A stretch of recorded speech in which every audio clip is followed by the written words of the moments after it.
Hello everyone, and welcome back to Technically Unsure, where I'm not really sure what I'm doing technically. You're both young, you're both unsure about your place. So as you know, that's where I usually record my videos, but I brought out this one again because what I'm gonna show you is not going to fit very well in there. So let me show you.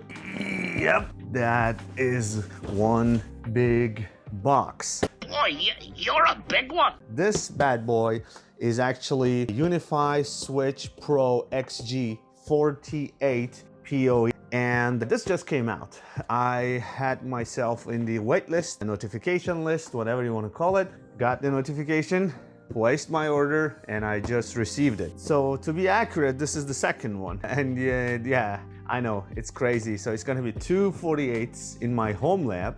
So I already have installed one of them and it's working perfectly. So I'm gonna show you guys this one and gonna unbox it right here so you all can see what's happening in there and what comes with the box and all that stuff. So in addition to the fact that this one comes with a 48 ports, this one is also PoE plus plus plus. So 3 pluses.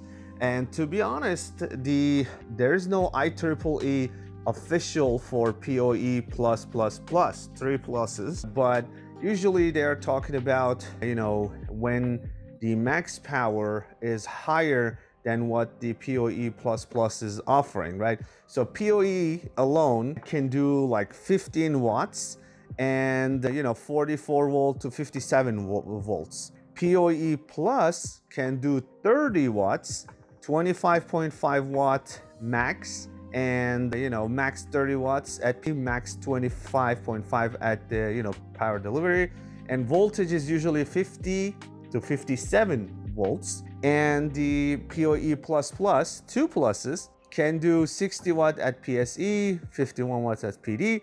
And this one, I mean, not necessarily this particular one, but like PoE plus plus plus can do 100 watts at PSE and 71 watts at PD, and usually goes 50 to 60 volts, okay? And all these ports that you can see on the photo over here, they are, as you can see, they are segmented. So it's basically 16, 16, 16, and total 48 ports, and plus there's SFP ports, but that's different. And yeah, this can do, this part, the first 16 is the weakest in terms of speed, the rest is not. Okay, before I talk more about the specs, let me actually tear the box open, and yep, that's how it opens. Okay, so inside what you are going to get is actually, this is the server rack mounting rails on the side. I will actually install this because that's how it's going to go into my rack. And then they have some accessories and some of the, you know, the one in the front, so for the 2 sides, and also comes with a power cable as well as a manual nobody needs, and the rubber feet, which I don't think, you know, if you want to put it on your table or something, yes, but if you're mounting, I don't think you really need that. And finally, 3 sets of screws, and I mean 2 sets of screws, and these are just for the rack mount, just so you can screw it into there. Okay, so anyway, I'm gonna remove these and the power, and that's all you get. Now actually to the switch itself. So it's heavy, but you can kind of hold it with one hand, but it's heavy. The first 16 that's right over here, they can go 10 megabyte, 100 megabyte, 1 gigabyte, 2.5 gigabyte. So these 16 are the max it can do is 2.5 gigabyte, but they are all PoE plus plus plus ports. Okay, these ports can do 10G. They can do at 100 megabyte, 10 megabyte, 100 megabyte, 1 gigabyte, 2.5 gigabyte, 5 gigabyte, and 10 gigabyte. Okay, so basically these ports support everything. And finally, here in the SFP section, you have 4 25G SFP ports. Okay, and then in here you have the screen where, you know, it in typical Unifi, most recent ones, especially even the UDM Pro or other switches, they all have this screen, or NVR. Yeah, you will have some stats. You can swipe and see some more information. On the back, as you can see, this one is for USB connect. So this is basically backup DC power connector, okay? And in here, so in here you have the regular power connector, and it accepts 100 volt to 240 volts and 10 amp max. And it actually locks in when you plug the cable with this locking mechanism over here, okay? So it's not really easy to accidentally plug off the cable, okay? Because trust me, if you lose the power to this, it's not immediate. It takes a while to boot, just so you know that, okay? So that being said, let's leave it here and let's talk about a little bit about the specs. So this switch can do, the switching capacity of it is 920 gigabits per second. And non-blocking throughput, they say, is like 460 gigabits per second.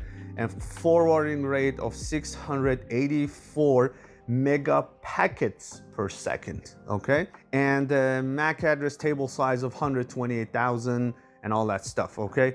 It's very, very capable. I think you can get away with, I mean, don't do what I'm gonna say, but I'm gonna say it. So I think if you install just the two sides in here and in here, I think in most cases it should be able to stay. But I mean, I've done it. It's not that heavy. I know it's heavy, but let me actually check. Okay, so it's 15 pounds, okay? So 15 pounds, maybe not. So if you don't want to take chances, which I'm not going to, but I'm just saying, I have had servers, not switches, servers kind of this size, and I just got away with just mounting this in front. I know the backside was a little bit tilted towards the bottom. I mean, it worked, you can do that, but this is expensive, right? So if you don't want to take chances, what you gotta do is you have to take out these two, okay? It comes with two, obviously, and it opens up from the back, basically. You have to take out these two sides and unfold, okay? So you will get two, which is this one, which does have this round edge. This goes towards the back of the switch. So this is front, that's back. So you mount it like this, okay, to this side, and you screw that. And then this one, this side, goes to your rack, and then basically from the back, you push it like this, okay? So it's not really like those servers where you have servers like this installed in your rack. You pull it out, you want to access things from the top, maybe you want to replace RAM or graphics, whatever, right? You want to access this. Not like that. It's just mainly to support it on the side to the back, so the back is not really tilted and stays straight. So, and also to support the weight. So as I say, it's a 15 pounds, and with added brackets and this, mounts, it's gonna be obviously heavier, but that's what you're gonna do. So this is for the back side, as I mentioned, okay? So let me take this one out as well. And these ones, these are for the front, okay? So yeah, so this one basically goes like this to the side, okay? You install it right here, and then you mount this to your rack and the back side, and just to support the back weight, okay? So I will install it and everything, so hopefully I will be able to show you guys, but that's the goal. So let me show you the screws as well. So you are going to use these middle screws. This one is just for the rack mount part. So this is for actually screwing the both and these to the switch, okay? On top of that, I got a bunch of these U7 Pro Max access points, Wi-Fi access points. So as you can see here, a U7 Pro Max. So I am going to install this throughout my house. Well, to be honest, I have like U6 Enterprise already everywhere in the house. I'm gonna upgrade to this, which I mainly doing this because I'm starting to get SBCs and mini computers that come with Wi-Fi 7, and I want to be able to test and showcase the Wi-Fi 7 capabilities. And U6 Enterprise is perfect. It's fast, it's nice, but doesn't support the Wi-Fi 7. So I'm switching to Wi-Fi 7 for those cutting edge devices that come with Wi-Fi 7. So that's why I'm installing this. Overall, a U7 Pro Max, this one, is like 280, and even right now, this is released, right? They didn't drop the prices for U6 Enterprise. That is also exactly 279. So 279, 279. So price-wise, they are same. So in terms of differences, so the U7 Pro Max comes with 8 spatial streams. U6 Enterprise comes with 10. Both of them are 2.5 gigabit Ethernet uplink. And you know, in terms of 6 gigahertz, these ones come with 2x2, but the U6 Enterprise comes with 4x4 for 6 gigahertz. In terms of 5 gigahertz and 2.4 gigahertz Wi-Fi, they are same. Both are 4x4, 4x4, and 2x4, 2x4.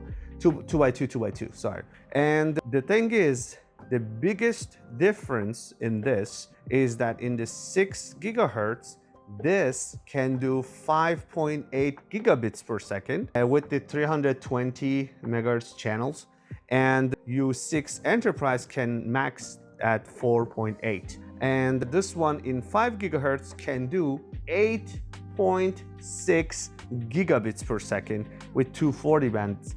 And the U6 Enterprise caps at 4.8 gigabits. So you get the point. You get that. That's the Wi-Fi 7. And as I said, I'm going to be honest, the U6 Enterprise is as good as it gets for Wi-Fi access points. I'm only switching to U7 Pro Max because, first of all, there is no U7 Enterprise yet. And also because I need Wi-Fi 7 compatible access point so I can actually test Wi-Fi 7 devices. That's all. So let's open this one as well, shall we? The most important thing, I'm going to be honest again, if it had a different mounting plate or if I had to change mounting and everything, I probably would have skipped it. I just can't. I can't. I already took a long time and to install the mounting plates for the other versions of the Unifi access points. So if they decide one day that they are going to switch the mounting plates, which I hope they never do, I will stop at that point because I'll tell you why. You see, these are the standard things that comes almost with every single, thing that you buy from them, access points. And yeah, this is what you have to do.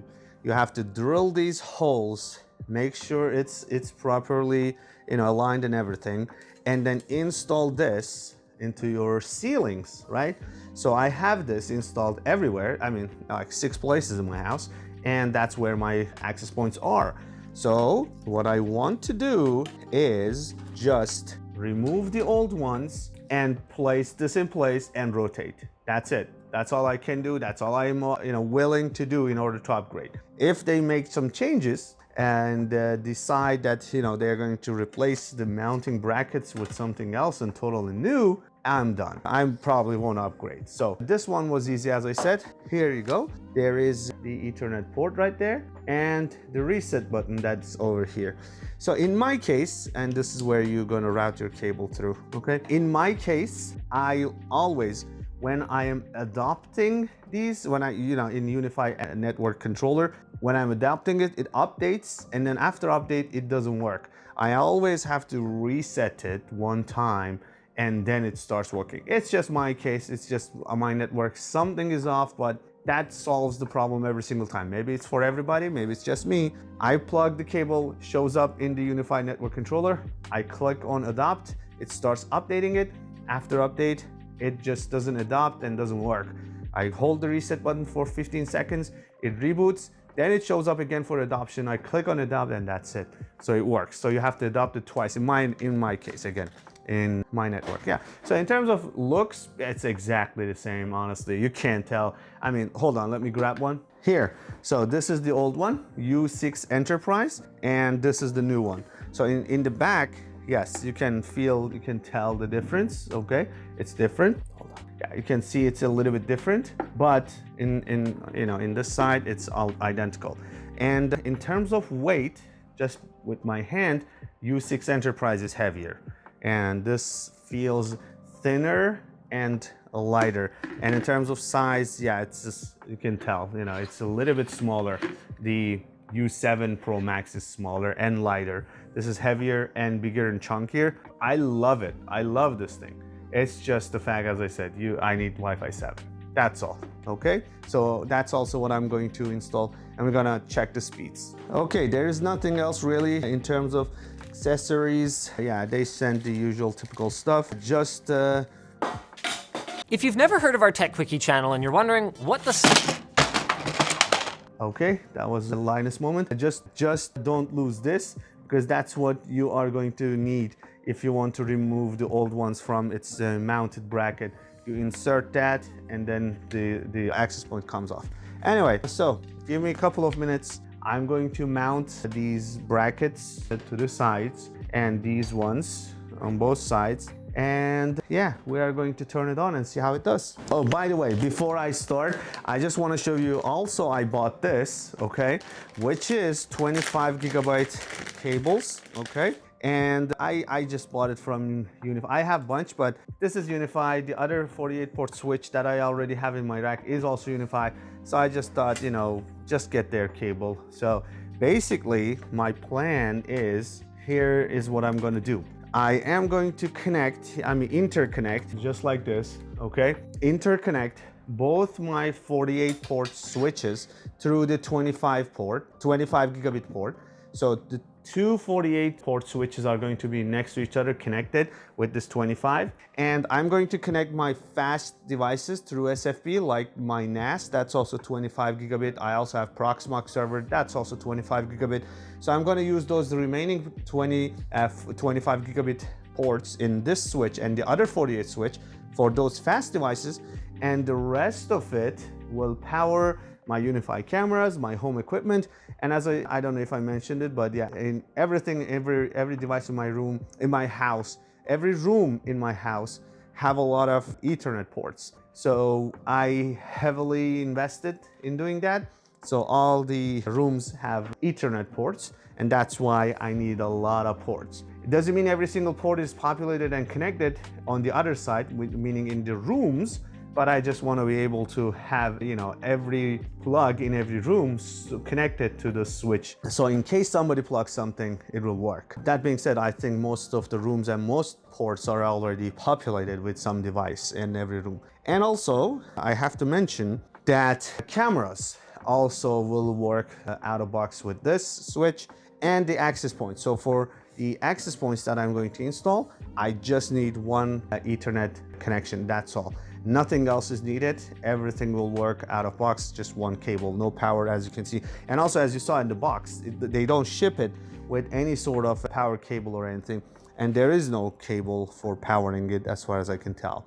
Okay, so yeah, that's the only way, and that's how you power your Unifi access points. All right, so yeah, enough of talk. Let's get working.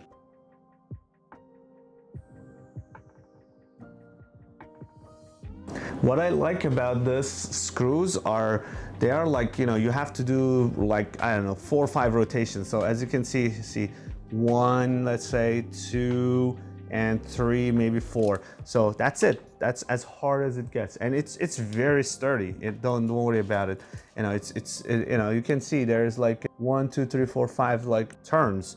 So it's a strong screw, but it's just so easy to install. Like 4 or 5 rotations, you're done. So as you can see, I installed, you know, the front bracket, whatever it's called, I don't even know. And here, as I said, the round edge, the round side should be facing the back. So this is the front, okay? And yeah, you just have to line up the first hole with the first hole in the bracket. All right, okay, one side is done. Let's do this other side.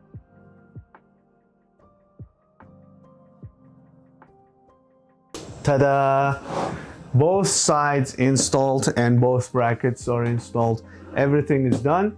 So what is remaining is actually me putting it, installing it in my rack, and then going to my computer, showing you how it all comes together. Okay, give me a couple of minutes. Okay, so as you can see, I connected. This is the 48 port switch, and this is what you can see. There's different colors for different speeds, and you know, when you see the blue there, usually the access point, the Wi-Fi access point. And in this side, when you see the blue, this means 25G connection. And if you see a white, that means 10G connection. And I have connected, so basically here's my LAN that comes to the main switch and then distributes it, and this top one connects to the bottom one over this SFP cable, okay?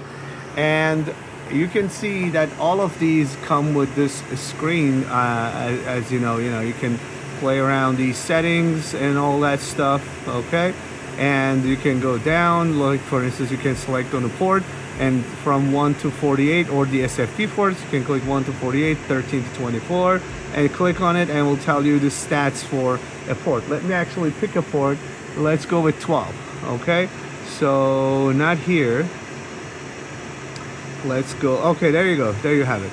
Okay, so you will be able to live, see the stats. There you go, some connection happening, and then you will see the link speed, the PoE++ status, how much watt it is consuming, and how much power it's consuming, the watt, and also you will see the speeds. Okay, so that speed thing, that screen thing is on all of them.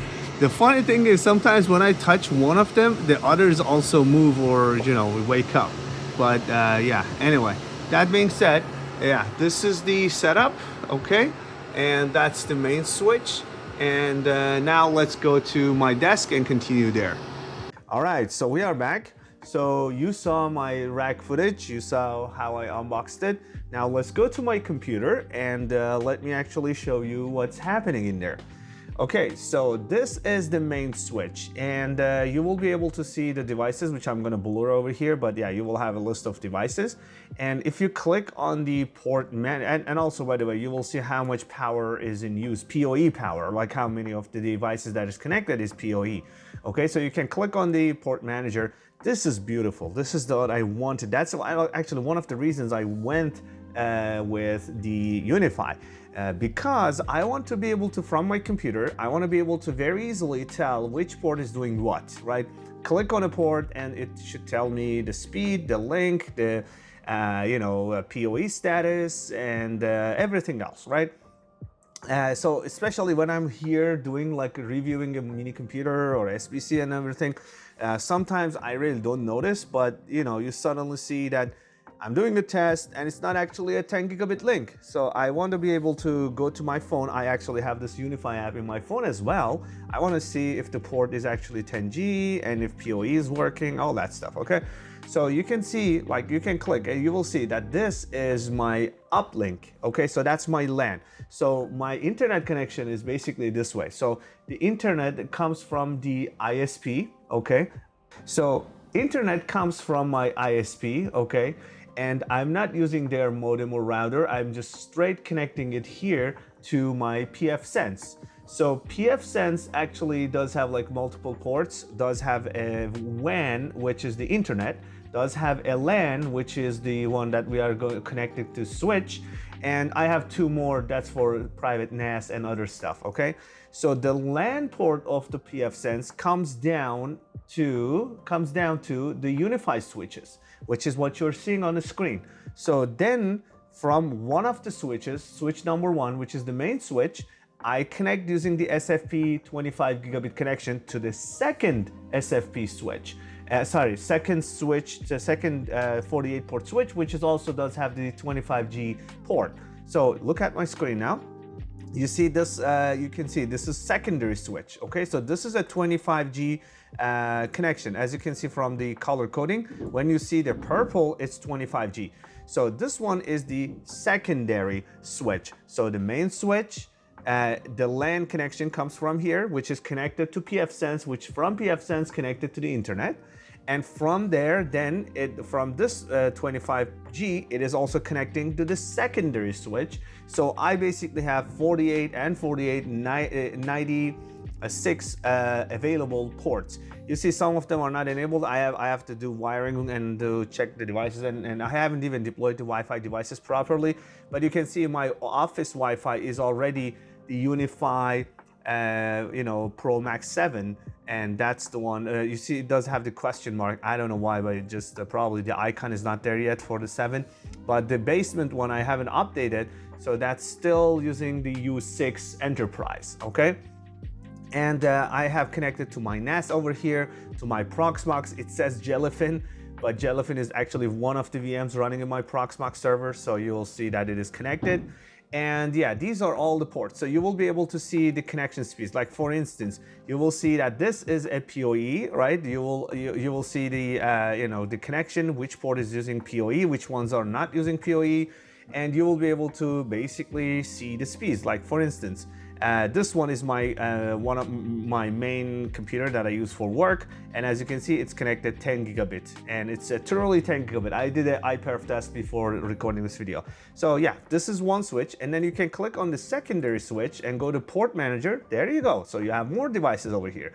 And what I did was, in the first 16, I put the low speed devices. Let's say some of the cameras that's not Unifi, or what I have as you know, IPMI connections, or you know, the NVIDIA TV Shield, whatever, right? The things that you know will never go 10G. So I connect those to the first 16, and I keep the rest open just in case. Like for instance, one of them in the, you know, in another bedroom upstairs. So you never know. Maybe in future I connect a computer that comes with a 10G port. So I want to keep those open for 10G ports. That's what I did. So that's what you can do.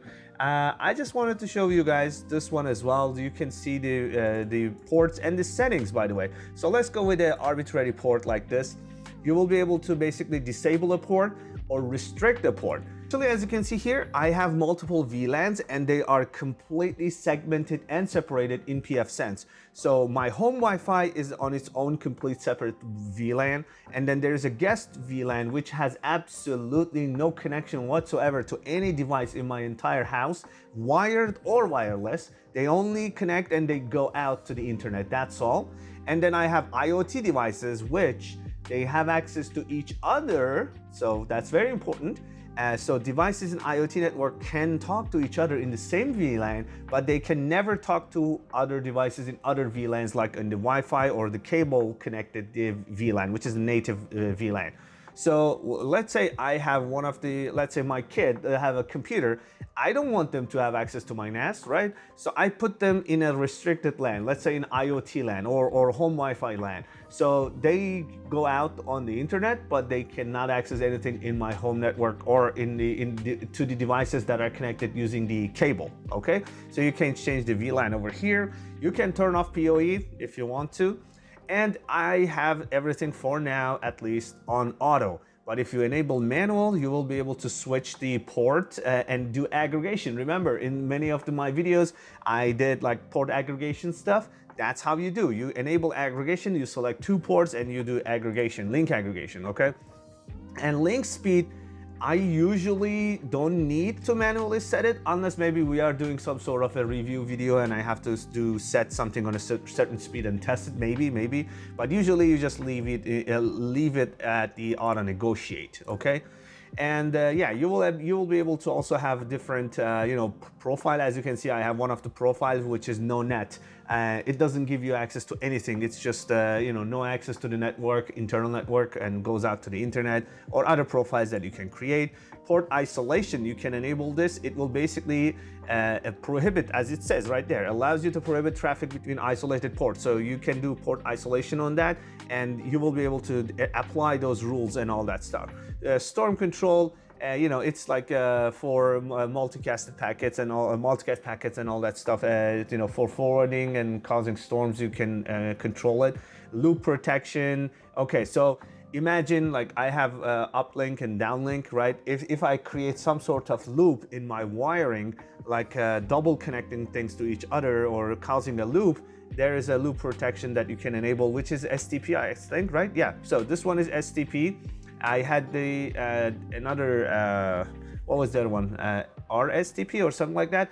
I had another switch that was using that one, doesn't matter. But I think you should enable this, which I didn't have. So I'm going to enable that one, loop protection. Not necessarily for single port, but I think you should enable loop protection for all of them. Okay, so here's the STP, spanning tree protocol. So I'm not really expert in these networking things, protocols and all that stuff, but I know that this one will prevent the loops and prevent the issues happening in your switches. So I had actually, when initially I had these problems, not with this Unifi switch, very early days when I started putting my server together, I didn't really pay attention. I had a loop and every single device in my network was slow. So that is an absolute and must have a STP. You should enable it, limit and all that stuff, and QoS app. So that's kind of it for this. And very quickly, since I showed you guys my Wi-Fi, I will show you office Wi-Fi as well. Okay, so in this office Wi-Fi, this is, as you can see, is a U7 Pro Max, and it's connected to my main switch, and it's connected to my main switch port 39, which is lovely. I always want to know every single device connected to which port and all that stuff, okay?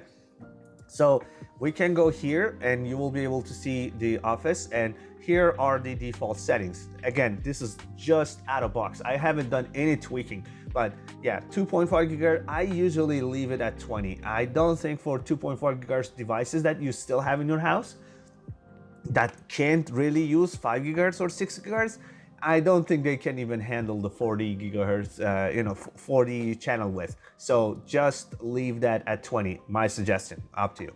And transmission power, initially I leave these at auto, but after doing like the Wi-Fi tuning and all that stuff, I look at the devices that are connected, I look at the packet losses and the distance between the device and the router, and I go lower, as low as possible. So if I can go low, because I have like a lot of access points, I don't really need one access point to cover a large area.